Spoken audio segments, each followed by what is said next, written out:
Friends, I am निशा अकॅडमीमध्ये तुमचं welcome.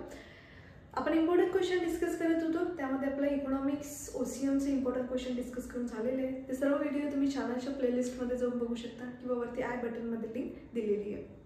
आजपासून आपण एसपीचे इम्पॉर्टंट क्वेश्चन डिस्कस करणार आहोत। मी अगदी एक एक क्वेश्चन जे आहे, जसं आज क्वेश्चन क्रमांक 4 आपण डिस्कस करणार आहोत। नेक्स्ट व्हिडिओमध्ये क्वेश्चन नंबर 5 जे आहे तो आपण डिस्कस करू। असं थोडं थोडं घेतलं की तुम्हालाही लोड येणार नाही। ओके, बघा, चिटणीसाची कार्यपद्धती म्हणजे एसपी इम्पॉर्टंट क्वेश्चन फरक स्पष्ट करा। ओके, हा क्वेश्चन नंबर 4 आपण घेतोय, पण question number 1, question number 2, question number 3 तुमच्या बुक्समधून तुम्हाला पूर्ण करायचे आहे। त्यात कुठल्याही प्रकारे आपण स्किप करू शकत नाही।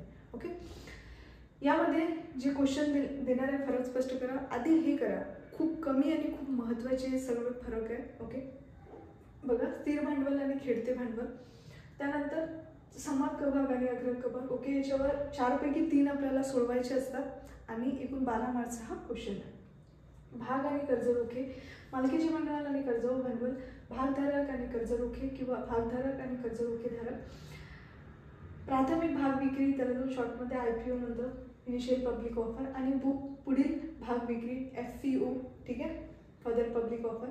त्यानंतर स्थिर किमतीने भाग विक्री आणि बोली किमतीने भाग विक्री, बिल्डिंग पण म्हणतो।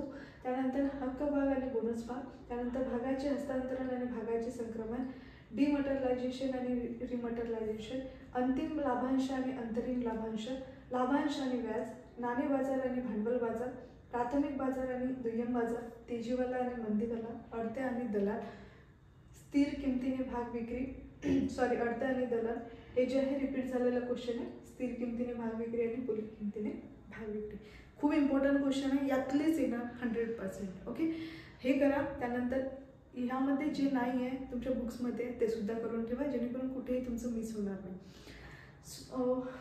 व्हिडिओ जे आहे तुमच्या मित्रांनाही शेअर करा, जेणेकरून त्यांना सुद्धा त्यांच्या अभ्यासात मदत मिळेल। परत भेटूया आपण क्वेश्चन नंबर 5 सोबत, तोपर्यंत बाय बाय।